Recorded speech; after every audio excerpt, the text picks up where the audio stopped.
Hello guys, welcome back to the video. അപ്പോൾ ഇന്നത്തെ നമ്മുടെ ബിൽഡ് വീഡിയോ എന്ന് വെച്ചാൽ ഒരു 40,000 രൂപയ്ക്ക് നിങ്ങൾക്കൊരു പി സി ബിൽഡ് ഇപ്പോൾ 2021 ഈ സെപ്റ്റംബർ മാസത്തിൽ ബിൽഡ് ചെയ്യാം എന്നുണ്ടെന്നുണ്ടെങ്കിൽ അതും ഈ ഒരു സ്പെക്ക് ഞാൻ യൂസ് ചെയ്യുന്നത് ഇപ്പോഴത്തെ ഒരു ടെമ്പററി സൊല്യൂഷനായിട്ടാണ്. നിങ്ങൾക്ക് വേണമെന്നുണ്ടെങ്കിൽ ഇതിൽ ഡിഫർ ചെയ്ത് നിങ്ങളുടെ ഇഷ്ടമുള്ള ഗ്രാഫിക്സ് കാർഡൊക്കെ നിങ്ങൾക്ക് ആഡ് ചെയ്യാം. ഞാനിപ്പോൾ പറയുന്നത് പെർഫെക്റ്റ്ലി 40,000-നകത്ത് വില വരുന്ന പാർട്സുകൾ വെച്ചിട്ടാണ്. ഇതിൻ്റെ കൂടെ മോണിറ്ററും കീബോർഡും മൗസും ആഡ് ചെയ്യുമ്പോൾ അറൗണ്ട് ഒരു 12,000-13,000 റുപ്പീസ് എക്സ്ട്രാ വരും. അപ്പോൾ ഒരു 50,000-52,000 രൂപയോ അല്ലെങ്കിൽ ആ ഒരു റേഞ്ചിനകത്ത് full P C complete build നിങ്ങൾ ചൂസ് ചെയ്യുകയാണെങ്കിൽ നിങ്ങൾക്ക് പറ്റിയൊരു സ്പെക്കാണ് ഞാൻ ഈ പറയാൻ പോകുന്നത്. ഇപ്പോഴത്തെ മാർക്കറ്റ് സിറ്റുവേഷൻസും പ്രൈസസും വെച്ചിട്ടാണ്. അതുകൊണ്ട് തന്നെ ഞാൻ ഡിസ്ക്രിപ്ഷനിൽ ലിങ്കുകൾ കൊടുത്തിട്ടുണ്ട്. ലേറ്റസ്റ്റ് ലിങ്കുകൾ അപ്ഡേറ്റ് ആയിക്കൊണ്ടിരിക്കും. അതുകൊണ്ട് നിങ്ങൾക്ക് നമ്മുടെ സൈറ്റിൻ്റെ ലിങ്കുകളുണ്ട്. അതുകൊണ്ട് വേണമെന്നുണ്ടെങ്കിൽ പ്രൈസസ് വേരി ചെയ്ത് കഴിഞ്ഞാൽ ഡിഫർ ചെയ്യാൻ ചാൻസസ് ഉണ്ട് മാർക്കറ്റ് സിറ്റുവേഷൻ അനുസരിച്ച്. അപ്പോൾ അതൊന്നും നിങ്ങൾ ചെക്ക് ചെയ്തിരിക്കുക. So without wasting much time, this is Prashant Ravi and you're watching GeekBoZ TV. After all this time. ഇന്നത്തെ നമ്മുടെ ബിൽഡ് 40,000 രൂപയുടെ പി സി ആണ്. നമ്മൾ കഴിഞ്ഞ പ്രാവശ്യം 30,000 രൂപയുടെ പി സി ചെയ്തിട്ടുണ്ടായിരുന്നു i3 10th ജനറേഷൻ വെച്ചിട്ട്. അപ്പോൾ 40,000 രൂപയുടെ ബിൽഡ് ചെയ്യുമ്പോൾ നമുക്ക് ചെറിയ വ്യത്യാസങ്ങളേ ഉള്ളൂ. വേറെ ഒന്നുമല്ല, നമ്മൾ ചൂസ് ചെയ്തിരിക്കുന്ന പ്രൊസസ്സർ i5-ൻ്റെ 10400F ആണ്. ഈ ഒരു പ്രൊസസ്സർ ചൂസ് ചെയ്യാൻ കാരണം വെച്ചാൽ 6 കോർ പ്രൊസസ്സറാണ്. നമ്മുടെ ഒരു 40,000 രൂപയ്ക്ക് റൈസൻ ബേസ്ഡ് ആയിട്ടുള്ള ഇപ്പോൾ അവൈലബിലിറ്റി ഇല്ലാത്തത് കൊണ്ട് നമുക്ക് ചൂസ് ചെയ്യാൻ പറ്റിയ കോൺഫിഡൻറ്റോടെ ചൂസ് ചെയ്യാൻ പറ്റിയ ഒരു പ്രൊസസ്സറാണ് 10th ജനറേഷൻ i5. ഇത് F സീരീസ് ആണ്, ഡിസ്ക്രീറ്റ് ഗ്രാഫിക്സ് ഇല്ല കേട്ടോ. ഇപ്പോൾ കാർഡ് നിങ്ങൾ ഇതിനകത്തൊരു കാർഡ് നമ്മൾ യൂസ് ചെയ്യുന്നുണ്ട്. അപ്പോൾ അതിനെപ്പറ്റി പറയാം. അതിന് മുമ്പ് ഇതിൻ്റെ പ്രൊസസ്സറിൻ്റെ റേറ്റ് ഒരു 16,000 രൂപയാണ് മാർക്കറ്റ് പ്രൈസ് വരിക. നിങ്ങൾക്ക് വേണമെന്നുണ്ടെങ്കിൽ ഇതുപോലെ കാർഡുള്ള ഇൻബിൽട്ട് ഗ്രാഫിക്സ് ഉള്ള 10400 തന്നെ വേണമെങ്കിലും ചൂസ് ചെയ്യാം. പക്ഷേ ഇതിൻ്റെ ഒരു പ്രൈസ് ഒരു 3,000 രൂപ കൂടുതലുണ്ട്. ആ ക്യാഷ് ഉണ്ടെന്നുണ്ടെങ്കിൽ നമുക്ക് കുറച്ചും കൂടെ ബെറ്റർ ആയിട്ട് ഗ്രാഫിക്സ് കാർഡ് കിട്ടുമെന്നുള്ളത് കൊണ്ടാണ് ഞാൻ ഇൻബിൽട്ട് ഗ്രാഫിക്സ് ഉള്ളത് ചൂസ് ചെയ്യാത്തത്. അപ്പോൾ നിങ്ങൾക്ക് ഒന്നെങ്കിൽ ഈ ഒരു പ്രൊസസ്സറോ ഇല്ലെങ്കിൽ ഈ ഒരു പ്രൊസസ്സറോ ചൂസ് ചെയ്യാം. ഇതിൻ്റെ രണ്ടിൻ്റെയും ലിങ്ക്, പർച്ചേസ് ലിങ്ക് ഞാൻ ഡിസ്ക്രിപ്ഷനിൽ കൊടുത്തിട്ടുണ്ട് കേട്ടോ. ഗൈസ്, അടുത്ത് നമ്മുടെ മദർ ബോർഡ് ചോയ്സ് ആയിട്ട് നമ്മൾ ചൂസ് ചെയ്തിരിക്കുന്നത് ആസൂസിൻ്റെ ഇത് ആക്ച്വലി ഇൻ്റൽ AMD അല്ല കേട്ടോ, ഇൻ്റലാണ് H410ME എന്ന് പറയുന്ന ഒരു മദർ ബോർഡാണ്. ഈ മദർ ബോർഡ് ചൂസ് ചെയ്തതിന് പല റീസൺസ് ഉണ്ട്. അണത്തെ റീസൺ എന്ന് പറയുന്നത് നിങ്ങൾക്ക് ഇവിടെ കാണാം, ഇതിലൊരു M.2 NVMe സ്ലോട്ട് ഉണ്ട്. ഈ സ്ലോട്ട് ഉണ്ടെങ്കിൽ നമ്മുടെ ഇപ്പോഴത്തെ ജനറേഷനിലുള്ള M.2 NVMe Gen 3 കേട്ടോ, Gen 4 സപ്പോർട്ടില്ല. Gen 3-ലുള്ള എല്ലാ M.2 NVMe നമ്മുടെ SSDസും ഇതിൽ സപ്പോർട്ട് ചെയ്യും. ഈ ഒരു മദർ ബോർഡ് അറൗണ്ട് ഒരു 5,800 to 5,500, 5,800 ആ റേഞ്ചിനകത്താണ് വരിക. ഇത് ME സീരീസ് തന്നെ നിങ്ങൾ നോക്കിയെടുക്കുക. എസ്പെഷ്യലി അസൂസിൻ്റെ ആ ഒരു ബിൽഡ് ക്വാളിറ്റി നമുക്ക് പറയത്തക്ക രീതിയിൽ തന്നെ നല്ല ക്വാളിറ്റിയുള്ള മദർ ബോർഡാണ് അസൂസ് പ്രൊവൈഡ് ചെയ്യുന്നത്. ഇതുവരെ അങ്ങനെ കംപ്ലയിൻസും കാര്യങ്ങളൊന്നും ഇല്ല കേട്ടോ. നല്ല ആഫ്റ്റർ സെയിൽ സർവീസും അവർ പ്രൊവൈഡ് ചെയ്യുന്നുണ്ട്. പിന്നെ എന്തുകൊണ്ടാണ് ഞാൻ വേറെ ബോർഡുകൾ ചൂസ് ചെയ്യാത്തതെന്ന് പറഞ്ഞുതരാം. അതായത് ഞാൻ ഒട്ടും റെക്കമെൻഡ് ചെയ്യാത്തൊരു ബോർഡാണ്. പക്ഷേ 9th ജനറേഷനിൽ വേറെ ഓപ്ഷൻ ഇല്ലാത്ത കൊണ്ട് മാത്രമാണ് ഈ ഒരു GeekBoZ H310 എടുത്തിരിക്കുന്നത്. ഇത് ഇത്രയും പൈസ കൊടുത്ത് നമ്മളൊരു വാങ്ങിച്ചിട്ടും നമുക്കതിലൊരു M.2 സ്ലോട്ട് നമുക്ക് കിട്ടുന്നില്ല ഈ മദർ ബോർഡിൽ. അതുകൊണ്ട് തന്നെ ഞാൻ ഇത് റെക്കമെൻഡ് ചെയ്യില്ല. നിങ്ങൾ M.2 NVMe സപ്പോർട്ട് ചെയ്യുന്ന ആസൂസിൻ്റെ ME സീരീസ് തന്നെ, H410ME എന്ന് പറയുന്ന ഈ ഒരു സീരീസ് തന്നെ നിങ്ങൾ ചൂസ് ചെയ്യുന്നത് നല്ലതായിരിക്കും. ഗൈസ്, അടുത്ത് നമ്മുടെ റാം ചോയ്സ് ആയിട്ട് നമ്മൾ എടുത്തിരിക്കുന്നത് 8GB റിബ്ജോസ് ആണ്. നിങ്ങൾക്ക് വേണമെങ്കിൽ കോർസെയറോ XPGയുടെ D30 റാമോ ഏത് വേണം യൂസ് ചെയ്യാം. ഞാനിവിടെ ഇത് എടുത്തിരിക്കുന്നതിൻ്റെ റീസൺ എന്താണെന്ന് വെച്ചാൽ വളരെ പ്രീമിയം ക്വാളിറ്റി റാമാണ് G-Skill'ും XPGയും കോർസെയറൊക്കെ. അതുകൊണ്ട് തന്നെ നിങ്ങൾക്ക് ഏത് ഓപ്ഷൻ വേണം എടുക്കുക. ഇപ്പോൾ നമ്മുടെ റിബ്ജോസ് ആണ് ഉള്ളത്. ഇത് റിബ്ജോസ് 5 ആണ് കേട്ടോ. റിബ്ജോസ് 5ഉം അതുപോലെ തന്നെ 3200 MHz ആണ്. ആക്ച്വലി നിങ്ങൾക്ക് 3000 MHz ഉണ്ടെങ്കിലും മതി. പക്ഷേ ഒരു 100-200 രൂപയുടെ രീതിയിൽ കോംപ്രമൈസ് ചെയ്യേണ്ട എന്നുള്ളത് കൊണ്ടാണ് ഞാൻ ഈ റിബ്ജോസ് ചൂസ് ചെയ്തിരിക്കുന്നത്. ഇതിൻ്റെ റേറ്റ് അറൗണ്ട് ഒരു 3,300 റേഞ്ചിനകത്ത് നിങ്ങൾക്ക് മാർക്കറ്റിൽ അവൈലബിൾ ആണ്. ഇതിൻ്റെയും ലിങ്ക്, ഈ പർച്ചേസ് ചെയ്യേണ്ട എല്ലാ ലിങ്കുകളും GeekBoZൻ്റെ ഒഫീഷ്യൽ സൈറ്റിൻ്റെ ലിങ്ക് ഞാൻ ഡിസ്ക്രിപ്ഷനിൽ കൊടുത്തിട്ടുണ്ട്. നിങ്ങൾക്ക് ചെക്ക് ചെയ്യാവുന്നതേ ഉള്ളൂ കേട്ടോ. ഗൈസ്, അപ്പോൾ നമ്മൾ അടുത്ത SSD ചോയ്സ് ആയിട്ട് നമ്മൾ എടുത്തിരിക്കുന്നത് XPGയുടെ S5 ആണ്. ഇത് 256GB M.2 NVMe ആണ് കേട്ടോ. ഹീറ്റ് സിങ്കും കാര്യങ്ങളൊക്കെ വരുന്നുണ്ട്. അത്യാവശ്യം നല്ല സ്പീഡും കാര്യങ്ങളും ഉണ്ട്. പിന്നെ മോറോവർ ഇതിൻ്റെ ഏറ്റവും വലിയൊരു അഡ്വാൻറ്റേജ് ഹീറ്റ് സിങ്ക് ഉണ്ടെന്നുള്ളതാണ്. 5 വർഷത്തെ വാറണ്ടി കവറേജിലാണ് ഈ SSD ഇപ്പോൾ മാനുഫാക്ചർ ചെയ്തിരിക്കുന്നത്. നിങ്ങൾക്ക് വേണമെന്നുണ്ടെങ്കിൽ WDO ബാക്കിയുള്ള ബ്രാൻഡ്സൊക്കെ ചൂസ് ചെയ്യാം. പക്ഷേ ഞാൻ സ്ട്രോങ്ലി റെക്കമെൻഡ് ചെയ്യുന്നത് ഇതിൻ്റെ ഒരു ബഡ്ജറ്റും കൂടെ കണ്ടിട്ടാണ്. 3,000 രൂപയ്ക്കകത്ത് ഒരു ബ്രാൻഡിൻ്റെയും നല്ലൊരു ബ്രാൻഡിൻ്റെയും 5 year വാറണ്ടിയുള്ള ഹീറ്റ് സിങ്കുള്ള അത്യാവശ്യം സ്പീഡും കാര്യങ്ങളും പ്രൊവൈഡ് ചെയ്യുന്ന ഒരു SSD പ്രൊവൈഡ് ചെയ്യാൻ പാടാണ്. കാരണം GeekBoZ ആയിക്കോട്ടെ, കിങ്സ്റ്റൺ ആയിക്കോട്ടെ, അതിൻ്റെയൊക്കെ റേറ്റ് കുറച്ച് കൂടുതലായിരിക്കും.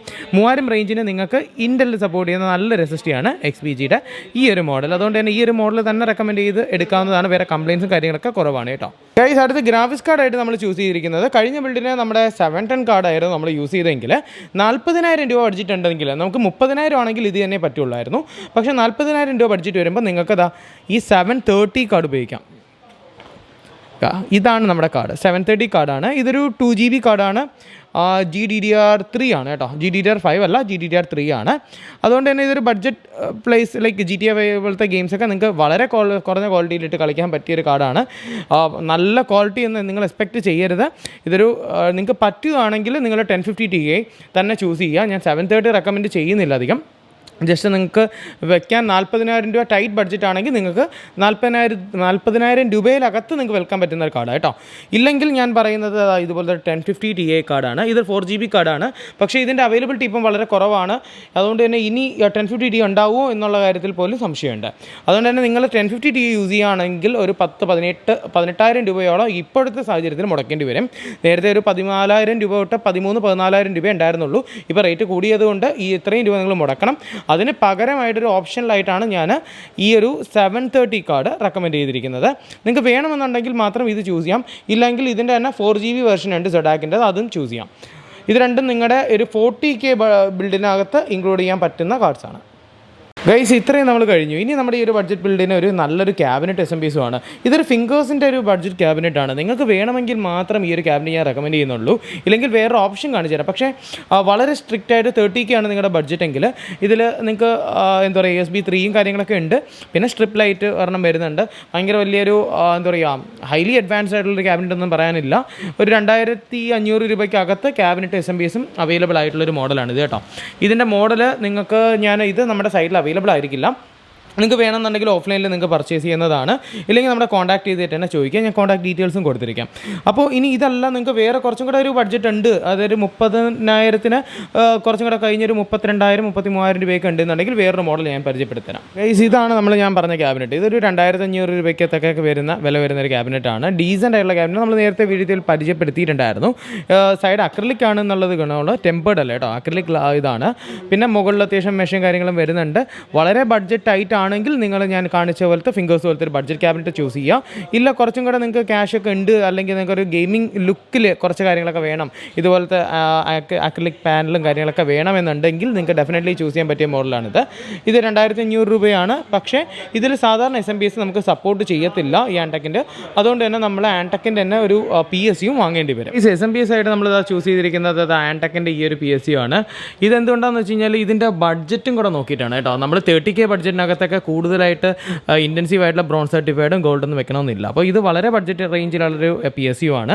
ഒരു 2,300 രൂപ മാർക്കറ്റിൽ അവൈലബിൾ ആയിട്ടുള്ളൊരു PSU ആണ്. 3 ഇയർ ആണ് വാറണ്ടിയും. പിന്നെ ഈ ഒരു SMPS ചൂസ് ചെയ്തതിന് നല്ല വെയിറ്റ് ഉണ്ട് കേട്ടോ. ഇത് ചൂസ് ചെയ്തതിന് വേറൊരു റീസൺ എന്ന് വെച്ച് കഴിഞ്ഞാൽ ഇതിൻ്റെ ബ്ലാക്ക് കേബിൾസ് ആണ്. അതുകൊണ്ട് തന്നെ കേബിൾ മാനേജ്മെൻറ്റ് ചെയ്യാനൊക്കെ നല്ല എളുപ്പമാണ് നമുക്കത്. നിങ്ങൾക്ക് ചൂസ് ചെയ്യാൻ പറ്റിയൊരു മോണിറ്ററാണ് ഞാൻ ഇപ്പോൾ കാണിക്കുന്നത്. ഇത് സാംസങ്ങിൻ്റെ IPS പാനലാണ് കേട്ടോ. IPSൽ വരുന്നൊരു മോഡലാണ്. ഫ്രീസിംഗ് ഉണ്ട്, 75 Hz ആണ്. പക്ഷേ നമുക്കിവിടെ ഫ്രീസിംഗ് യൂസ് ചെയ്യാൻ പറ്റില്ല. കാരണം നമ്മൾ AMDയുടെ ഗ്രാഫിക്സ് അല്ല യൂസ് ചെയ്യുന്നത്, ഇൻ്റലിൻ്റെയാണ്. NVIDIയുടേതാണ്. ഇൻ്റലിൻ്റെ സ്റ്റോക്ക് ഗ്രാഫിക്സ് ആണെങ്കിൽ HD ആയിരിക്കും. ഇത് NVIDIയുടെ കാർഡിലുള്ളത് നമുക്ക് ഫ്രീസിംഗ് ഉപയോഗിക്കാൻ പറ്റില്ല. പക്ഷേ 75 Hz ഉണ്ട്, IPS ആണ്. മോർ ഓവർ 24 ഇഞ്ചും 3 ഇയർ വാറണ്ടി കവറേജും വരുന്നുണ്ട്. നിങ്ങൾക്ക് യൂസ് ചെയ്യാൻ പറ്റിയ ഈ ഒരു മോഡലിൻ്റെ ലിങ്ക് ഞാൻ കൊടുത്തിരിക്കാം. 11,399 രൂപയാണ് ഈ ഒരു മോഡലിൻ്റെ വില വരുന്നത്. ഇപ്പോഴത്തെ പ്രൈസ് ആണ് കേട്ടോ. പലയിടത്തും പല റേറ്റുകളാണ്. പക്ഷേ നമ്മുടെ ലിങ്ക് ഞാൻ കൊടുത്തിരിക്കാം. നിങ്ങൾക്ക് റീസണബിൾ ആണെന്ന് തോന്നുകയാണെങ്കിൽ നിങ്ങൾക്ക് വാങ്ങാം സൈറ്റിൽ നിന്ന്. എല്ലാവരും ചോദിക്കുന്ന ഒരു കീബോർഡും മൗസും ആണ്. ഇതൊരു മെംബ്രെയിൻ ടൈപ്പ് കീബോർഡാണ് കേട്ടോ. മെക്കാനിക്കൽ അല്ല, മെംബ്രെയിൻ ടൈപ്പ് കീബോർഡാണ്. ആൻറ്റി സ്പോർട്സിൻ്റെ KM540 എന്ന് പറയുന്ന ഒരു കോംബോ ഡീലാണ്. ഇതൊരു കീബോർഡും മൗസും വരുന്നുണ്ട് ഇതിൻ്റെ കൂടെ. നിങ്ങൾക്ക് പറ്റുകയാണെന്നുണ്ടെങ്കിൽ ഇതെല്ലാം കൂടെ ഒരു 1,400 രൂപയുടെ കിറ്റാണ്. ഒരു കോംബോ കിറ്റാണ്. ഭയങ്കര നല്ല രീതിയിലുള്ള ക്വാളിറ്റി ഉണ്ടെന്നൊന്നും അവകാശപ്പെടുന്നില്ല. ഒരു ആവറേജ് ബിൽഡ് ക്വാളിറ്റിയിൽ വരുന്നൊരു കീബോർഡും മൗസും കോംബോ ആണ്. ഇത് എത്രയും കൂടെ നമ്മുടെ ഒരു PCയുടെ കൂടെ വെക്കുകയാണെങ്കിൽ 43,000-ന് ഇൻക്ലൂഡിങ് ഒരു ബിൽഡ് കോസ്റ്റ് എല്ലാം കൂടെ നിങ്ങൾക്ക് 43,000 രൂപ റേഞ്ചിനകത്ത് തന്നെ ഈ ഒരു PC ബിൽഡ് ചെയ്യാൻ പറ്റാവുന്നതാണുള്ളൂ.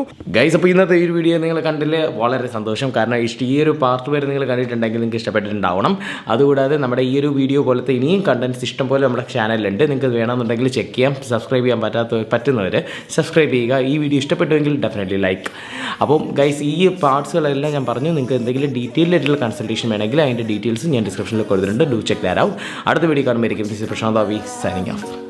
I will keep you safe and sound after all this time.